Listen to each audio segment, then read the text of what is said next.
Election ہونا یا نہیں ہونا وہ ایک الگ بات ہے. دیکھیں الیکشن کے لیے تو فیڈرل گورنمنٹ اس نے عدالت کا حکم آیا ہے اور الیکشن کمیشن کا ثوابدیدی اختیار ہے. جو اس وقت ایم کیو ایم کی اپنی سیاسی پوزیشن ہے, ایم کیو ایم کسی طور پہ بھی جو ہے وہ الیکشن میں نہیں جانا چاہتی. ایم کیو ایم الیکشن سے بچنے کے لیے جو ہے مختلف ہیلے بہانے تلاش کر رہی ہے. یہ کل کی جو 2-3 دن سے ماحول بن رہا ہے اسی سلسلے کی جو ہے وہ ایک کڑی ہے. باقی اس کا اس چیز سے کوئی تعلق نہیں ہے کہ یہ حکومت سے الگ ہو جائے. کبھی بھی الگ نہیں ہو, کسی طور پہ الگ نہیں ہو. مزاج نہیں ہے ایم کیو ایم کا حکومت سے الگ ہو کے رہنا. یہ تو وفاقی وزیر ہے تو کونسلر کی جو رسٹ ہے اس سے الگ نہ ہو. اچھا پھر الگ ہونا ہے تو پھر ہو جائے نا. دھمکی دینے کی آپ کو کیا ضرورت ہے؟ کہتے ہیں ہم نے استعفے جو ہے خالد مقبول کے پاس جمع کرا دیے. خالد مقبول نے ریزائن منظور کرنا ہے, وفاقی کابینہ سے ریزائن کرنا ہے تو دے دیں وزیر اعظم کو استعفیٰ.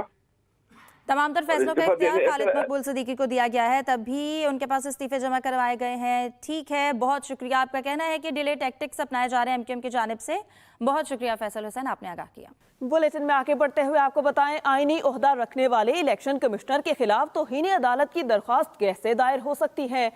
اسلام آباد ہائی کورٹ کے رجسٹرار آفس نے پی ٹی آئی کی درخواست پر اعتراض لگا کر واپس کر دیا. پی ٹی آئی نے اسلام آباد میں بلدیاتی الیکشن کرانے کے عدالتی حکم پر عمل نہ کرنے پر توہین عدالت کی درخواست دائر کر رکھی تھی. آئینی عہدہ رکھنے والے الیکشن کمشنر کے خلاف توہین عدالت کی درخواست بھلا کیسے دائر ہو سکتی ہے؟ اسلام آباد ہائی کورٹ کے رجسٹرار آفس نے پی ٹی آئی کی درخواست پر اعتراض عائد کر دیا. پی ٹی آئی نے اسلام آباد میں بلدیاتی الیکشن کرانے کے عدالتی حکم پر عمل نہ کرنے پر توہین عدالت کی درخواست دائر کر رکھی ہے. اسلام آباد ہائی کورٹ کے رجسٹرار آفس نے پی ٹی آئی کی درخواست پر اعتراض عائد کر دیا کہ آئینی عہدہ رکھنے والے الیکشن کمشنر کے خلاف توہین عدالت کی درخواست کیسے دائر ہو سکتی ہے. سپریم کورٹ نے عمران خان کے خلاف توہین الیکشن کمیشن کی کارروائی جاری رکھنے کی اجازت دے دی. سپریم کورٹ نے تفصیلی تحریری فیصلہ جاری کر دیا. فیصلے میں کہا گیا کہ الیکشن کمیشن عمران خان, فواد چودھری اور اسد عمر کے خلاف کارروائی جاری رکھے.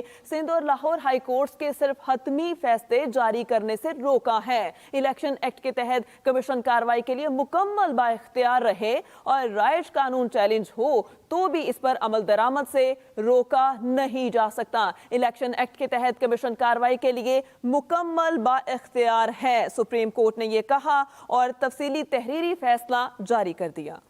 قومی سلامتی کمیٹی میں طویل غور و خوض کے بعد اہم فیصلے کیے گئے جن میں 2 نمایاں ہیں, اور وہ فیصلے وزیر اعظم شہباز شریف کی جانب سے ٹویٹ میں بتایا گیا ہے کہ وزیر اعظم نے کہا کہ ریاست اپنی ریٹ چیلنج کرنے والے دہشت گردوں کے لیے زیرو ٹالرنس پالیسی اپنائے گی, اقتصادی روڈ میپ معیشت کو بحال کرے گا اور لوگوں کو ریلیف فراہم کرے گا. قومی سلامتی کمیٹی میں طویل غور و خوض کے بعد اہم فیصلے کیے گئے جن میں 2 نمایاں ہیں. وزیر اعظم شہباز شریف کی جانب سے ٹویٹ کیا گیا جس میں انہوں نے کہا کہ ریاست اپنی ریٹ چیلنج کرنے والے دہشت گردوں کے لیے زیرو ٹالرنس پالیسی اپنائے گی, اقتصادی روڈ میپ معیشت کو بحال کرے گا اور لوگوں کو ریلیف فراہم کرے گا. وزیر اعظم شہباز شریف کی زیر صدارت وفاقی کابینہ کا اجلاس جاری. کابینہ اجلاس میں ملک کی سیاسی, معاشی اور داخلی صورتحال پر غور. ملک میں امن و امان کی صورتحال پر بھی تبادلہ خیال. ذرائع کے مطابق قومی سلامتی کمیٹی کے فیصلوں پر وفاقی کابینہ کو اعتماد میں لیا جائے گا. کابینہ اجلاس میں ملک کی سیاسی, معاشی اور داخلی صورتحال پر غور کیا جا رہا ہے. ملک میں امن و امان کی صورتحال پر بھی تبادلہ خیال, اور ذرائع کے مطابق قومی سلامتی کمیٹی کے فیصلوں پر وفاقی کابینہ کو اعتماد میں لیا جائے گا. تحریک انصاف ملکی معاشی صورتحال پر آج وائٹ پیپر جاری کرے گی. Chairman P T I Imran Khan white paper جاری کرنے کی تقریب سے ویڈیو لنک خطاب کریں گے. رہنما تحریک انصاف فواد چودھری کہتے ہیں کہ موجودہ حکمران پاکستان کے لیے خطرہ بن گئے ہیں. 8 ماہ میں ملکی معیشت کی تباہی کے بعد امپورٹڈ حکومت اپنی احمقانہ پالیسی سے دہشت گردی بھی مسلط کر رہی ہے. موجودہ حکمران پاکستان کے لیے خطرہ بن گئے. فواد چودھری کی جانب سے یہ کہا گیا کہ معاشی تباہی کے بعد حکومت احمقانہ پالیسی سے دہشت گردی مسلط کر رہی ہے. تحریک انصاف ملکی معاشی صورتحال پر آج وائٹ پیپر جاری کرے گی. عطا اللہ تارڑ نے وزیر آباد واقعے کی جے آئی ٹی کو غیر قانونی قرار دے دیا. کہتے ہیں پنجاب پولیس نے 2 ماہ سے 2 افراد کو غیر قانونی طور پر حراست میں رکھا ہوا ہے. لوگوں کو بغیر ایف آئی آر اٹھایا جا رہا ہے. سی سی پی او لاہور غلام محمود ڈوگر اختیارات کا غلط استعمال کر رہے ہیں.